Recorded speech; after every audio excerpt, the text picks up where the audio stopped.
Kailangang bantayan kita, Totoy, sa mga atake ng mga kalaban. Huwag kang mag-alala, Totoy. Kahit hindi mo ako nakikita, patuloy pa rin kitang poprotektahan.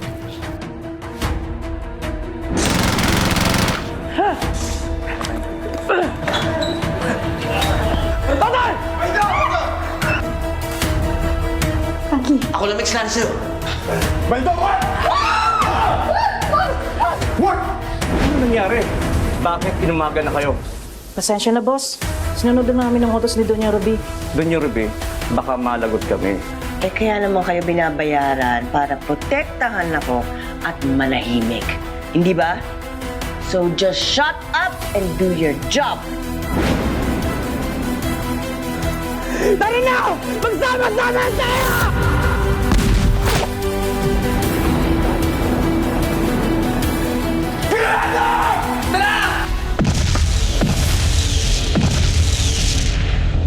Matutulungan mo ba ako?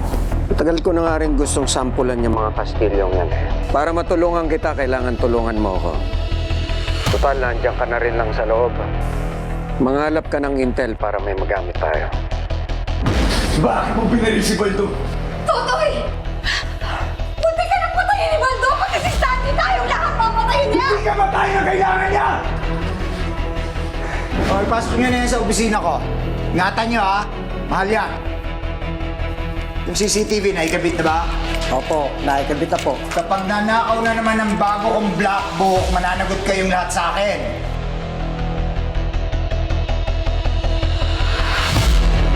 Lahat naman tayo namatayan na sa gerang ito.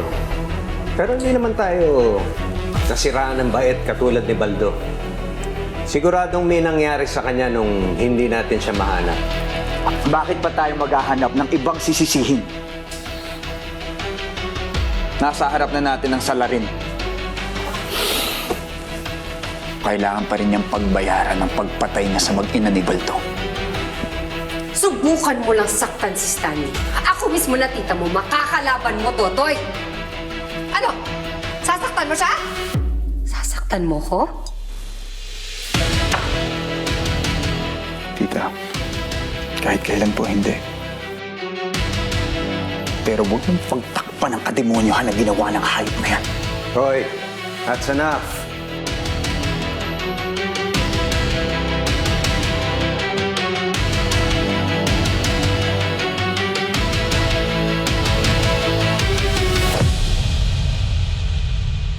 Bakit hindi na lang natin tawagan si General Aragon?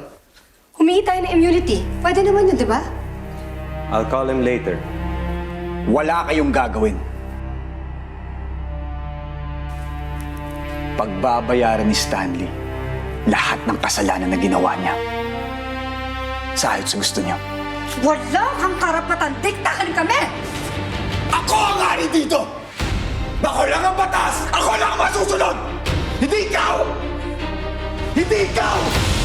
At lalong-lalo na, hindi ikaw!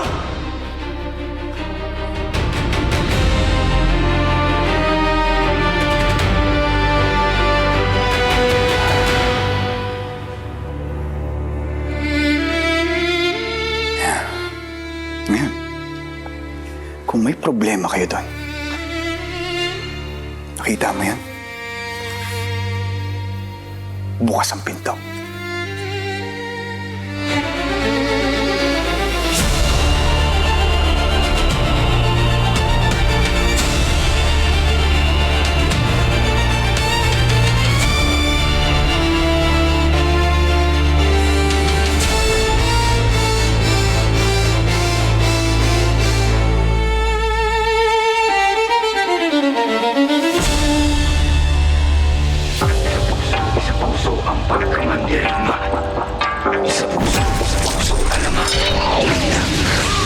Ilabas sa mga kalasag.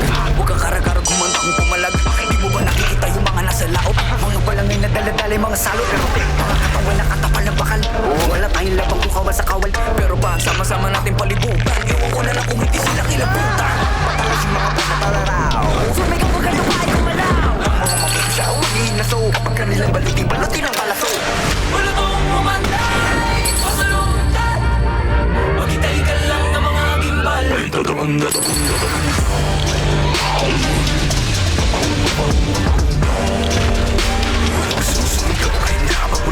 puso man dirigma, di pa pakutsa, di pa papugo. Puso man dirigma, di pa madikta. Sila yung nabubutan, sila yung nagalo ang balat sa tinalupan. Kami yung panalo pero bakit parang kulang? Para ba sila yung nagitahit ng muhunan? Teka sandali, mga gawi ko yung nabura. Ako nang papalaki, ako yung nakatira. Tulad para di tamit, mga magado sa pakasala yung tamyento. Teka nga, sino ka nagpapapapel? Mga pangalan namin kinala sa papel. Ayaw kong makibahagi, wag ka nang pumapel. Pumilitin ang seto ng gawa sa papel. Wala kong manay, pasalongkat. Maghintay ka lang na mga imbal.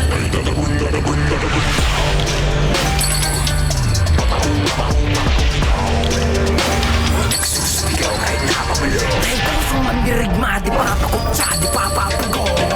Puso man dirigma, di pa patikta. Dami mga buhay na wala sa pagkabit. Mga bayan hindi mahilig ang mga lapit. Pero may dalawang lubi lang nakapuko na mithi. Pagdating ng bukaw, sa wakas ay iwawagay-way na rin at namin. Tuminag sa ngara, sa wakas tayo rin at isang araw. Pero di natin namamalay, meron na palang ugay. Magbalik ka mayaman na ako. Ngayon di mo pa nakikita yung mga naslao. Bago magpunta na pala mga salo. Wala kong umanay, masulongkat. Maghintay ka lang na mga gimbal. Ay tatagong, tatagong, tatagong.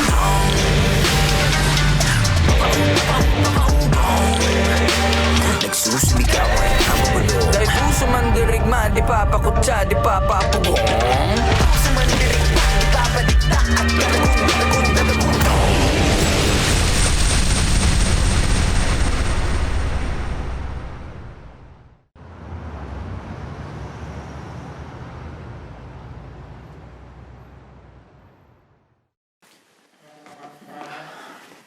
Congressman Dwayne, nag-message si Congressman Gallardo. Natanggap niya na yung regalo mo. Mabuti.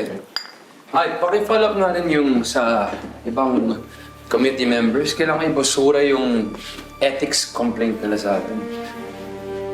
Noted, Congressman Dwayne.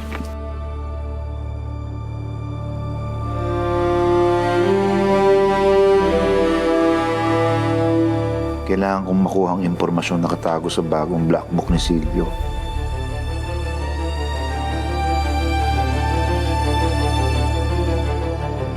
Pero sa dami ng mga matang nakabantay, paano?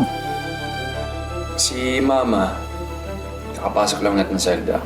Pero mamayang gabi, makakalabas siya ulit. Sabi niya, gusto daw niya makita tayong lahat. Mabuti naman. Nakakahinga siya kahit papano. Hindi para sa babayang kulungan. Lalo na kung nag-iisa ka. Kayo na lang, hindi ako makakapunta.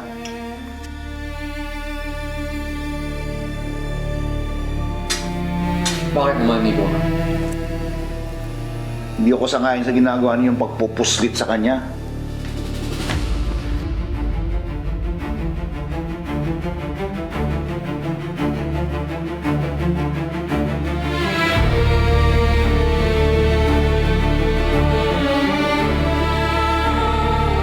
Ate, ano ba kailangan ni Lady Pearl sa'yo? Bakit hindi pa tayo magsumbong sa mga polis?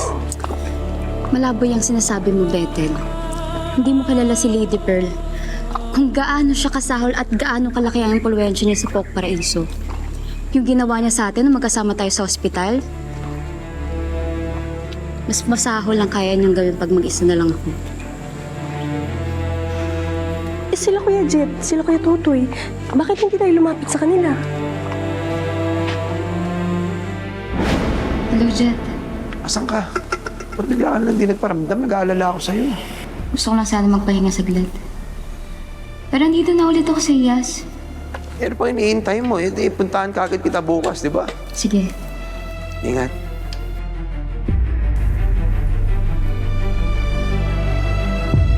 Oh, siguraduhin mong hindi papalpak yung pinag-usapan natin, ha? Naiintindihan mo? Opo, Lady Pearl.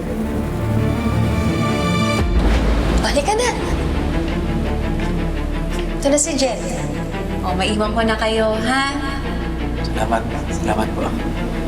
Enjoy!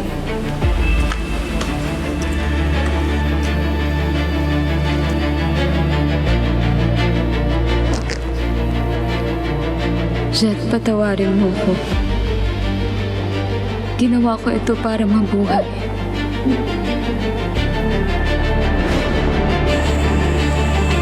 Hindi rin pwede eh. Kapag nalaman nila yung totoong connection ko kay Lady Pearl, baka hindi na nila ako matanggap. Hindi ko kayang saktan si Jet. Lalong hindi ko siya kayang mawala.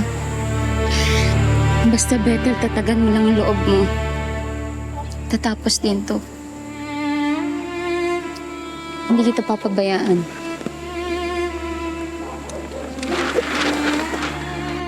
Ayaw mong makita si Ruby. Hindi ayos. At least, wala akong kagaw sa kanya mamaya. Tingin mo, ginagawa mo siya ng pabor? Eh, paano kung mahuli siya ng mga opisyales? Puro kasatsat. Eh, ano bang ambag mo para mapabuti ang lagay ni Ruby? Wala, di ba?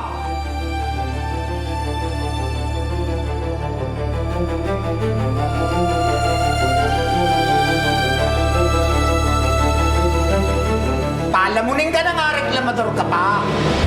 Papa, dito Nico. Tama na.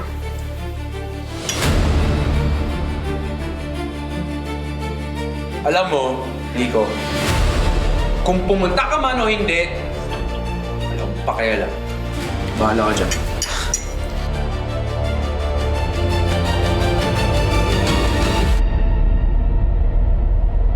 Everybody, calm down, please.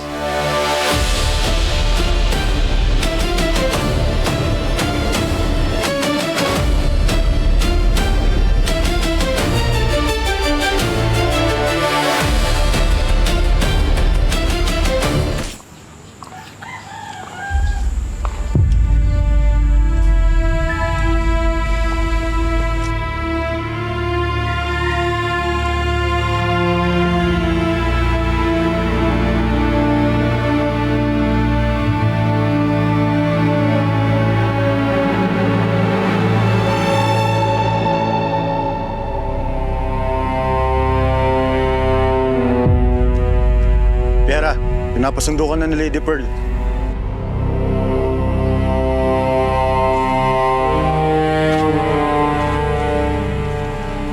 Ate, huwag ka na umalis. Natatakot ako na baka pag umalis ka, hindi ka na naman bumalik ulit. Tara na! Hindi pwede. Pumasok ka na sa loob. Magtatrabaho lang ako, Bethel. Mag-iingat ka.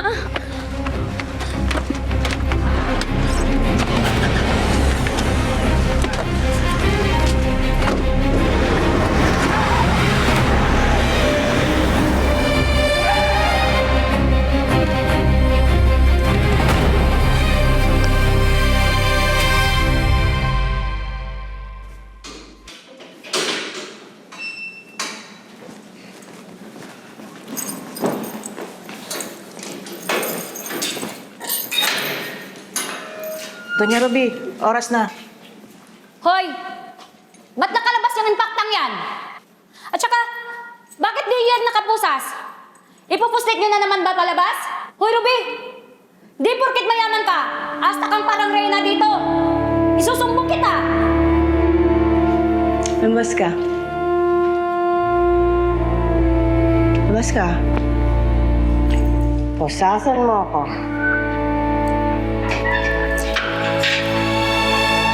Pusasan mo ako. Nagtataka ka, pwede akong lumabas. Walang posas. Pusasan mo ako.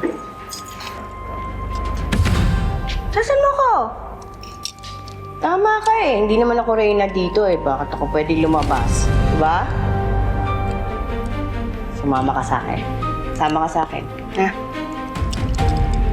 Ano to? Pusasan mo ako. Okay. Mga tol, bakit ganun? Sa tagal-tagal nating hinanap si Baldo. Nung nakita natin siya sa wakas, mamamatay lang pala siya.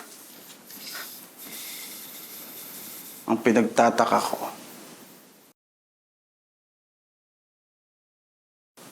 bakit niya biglang sisisihin si Totoy sa pagkamatay ng asawa at anak niya? Eh di ba siya yung namuno dun sa rescue operation na yun? Di nga kasi nagtutugma eh. Ano kaya nangyari sa kanya nung nawala siya? Tsaka masaklap dun. Bakit yung may kasalanan yung pinoprotektahan, hindi si Baldo?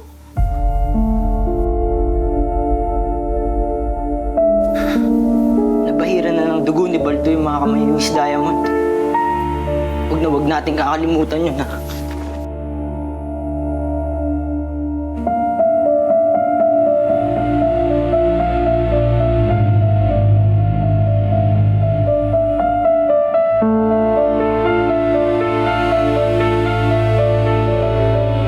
Ayaw mo ba makakain ng masasarap na pagkain?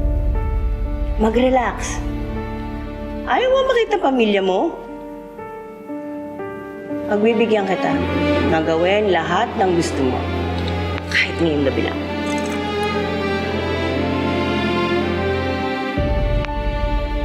Bukas, oh.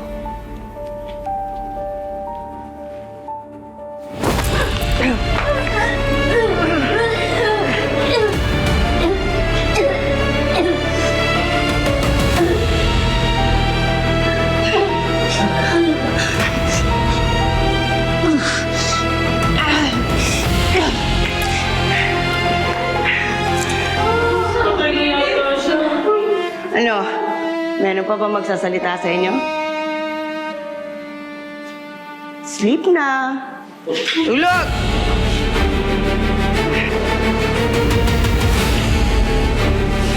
Sige na, dispatch mo na yan. Sabihin sa report na nagkarayot. Kaya siya nadalit.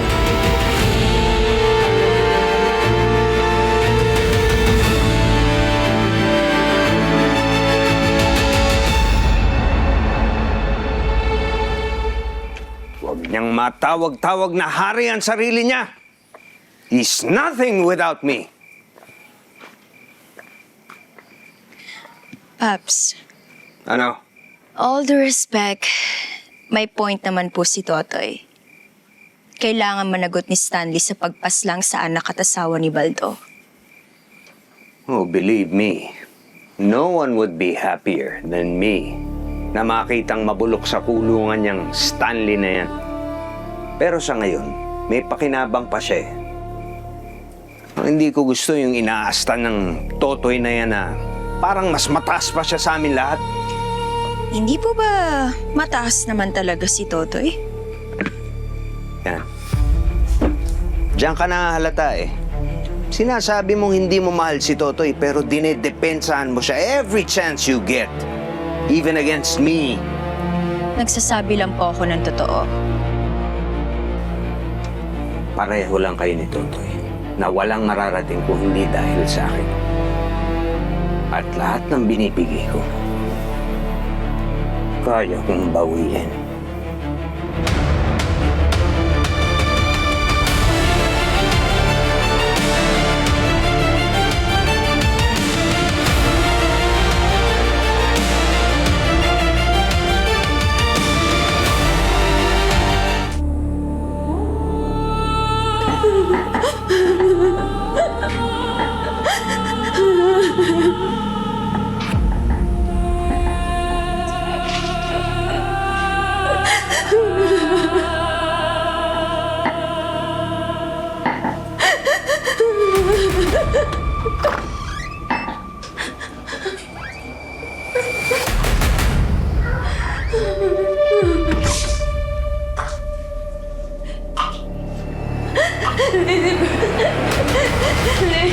Lady Pearl, patawarin mo na ako. Ibibigay ko na yung gusto ko. Ibibigay ko na yung gusto. Puro ka pangako. Tagal-tagal na kitang inutusan. Hanggang ngayon, isang video ka lang nabibigay mo. Mas magagamit ko pa yung pang-blackmail kina Engineer Arco at Sapphire. Ang kailangan ko, ang impormasyon tungkol kay Totoy Bato na magpapabaksak sa kanya. Puro kasi kalantian niya inuuna mo! Lady Pearl, patawarin mo. Ito tatandaan mo, Piera, ha? Pag mamayari kita. Ha? Lahat ng gusto ko, gagawin ko sa'yo. Ha? Tandaan mo yan!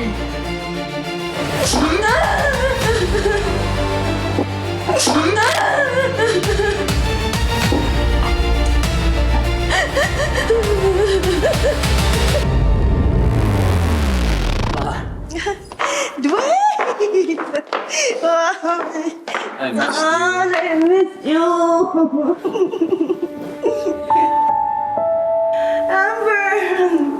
Amber, I miss you too. Si Nico, san?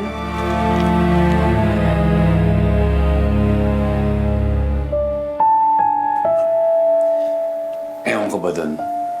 Ayaw daw niya sumama kasi mali daw tong ginagawa natin. Hindi naman mangyayari to kung ginawa lang ng mga abogado natin na dapat nilang gawin. What? Ano sa tingin niya? Gusto ko na labas-pasok ng kulungan?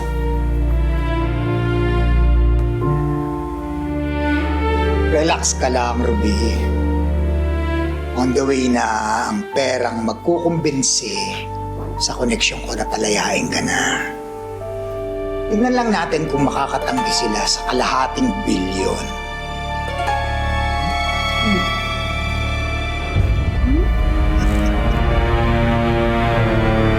Mukhang halip-parot ka naman eh. Ay ibibigay kung gusto mo. Boys!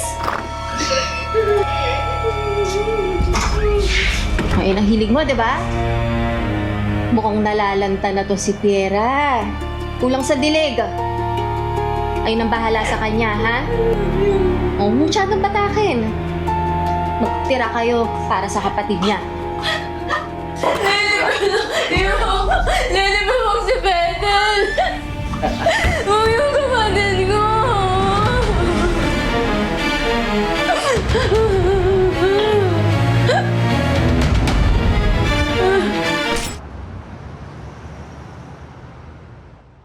Wala akong nagawa para protektahan si Baldo.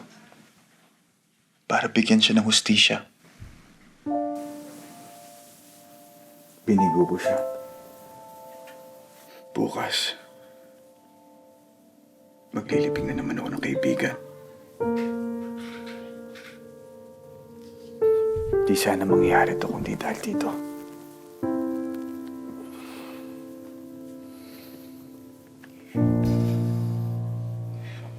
I'm sorry, Totoy. Nakikiramay ako. Kailangan kong protektahan ang mga natitirang mahal ko sa buhay. Lalong-lalo na ngayon. Kailangan kong mas lakasan pa ang loob ko. Kailangan kong isa puso ang pagiging leader ng pamilya na to.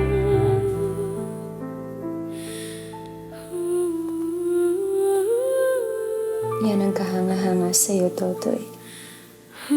Hindi ka basta-basta sumusuko.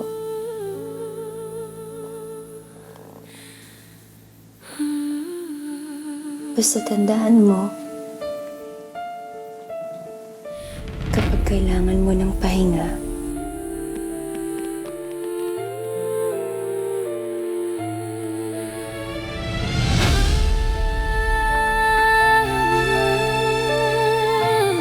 sambitin mo lang ang pangalan ko.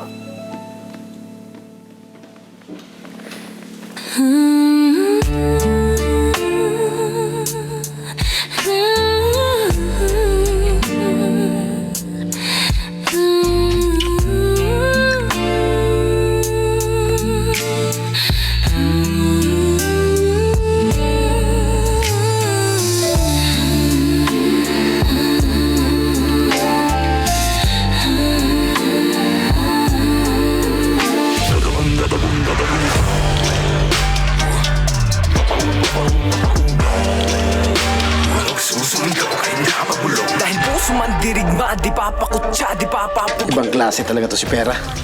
Kaya paborito ng mga parokyano dito sa Hiyas. Nagalo ang balat sa tinalupan. Kami yung panalo pero bakit parang kulang? Para ba sila yung naging kahit ng muhunan? Teka sandali, mga gawi ko yung nabura. Ako nang magpapala, ako yung nakatira.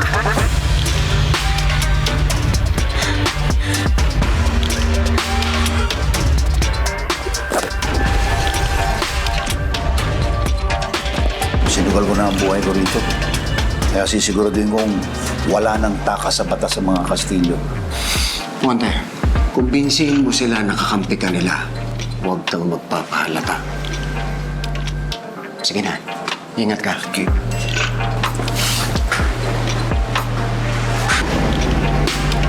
Kung nag-aalala ka, huwag ka na mag-alala dahil marami naman tayong mga security. Hindi na sila makakalapit sa atin.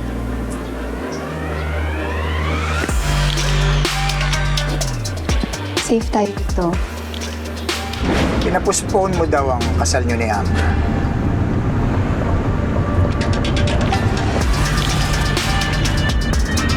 Oo, Don Silvio. Seryoso ka ba talaga sa anak ko? Siyempre, Don Silvio, nung klaseng takam yan.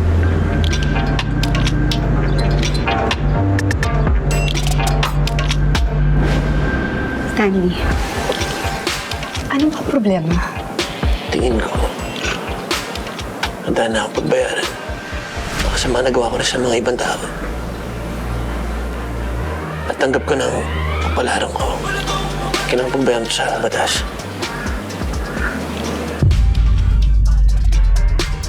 Kamusta ang panliligaw natin sa kaibigan natin sa taas, Don Arnold? Mukhang haharanahan pa to the tune of an additional 1 billion pesos. Ay. Bando!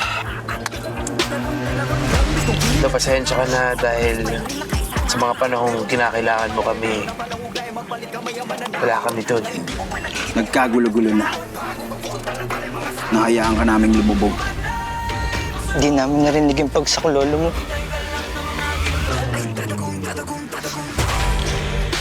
Patawad, Baldo. Paalam. Di papakutsa, di papapugong. Sa mandirig, papaligtaan.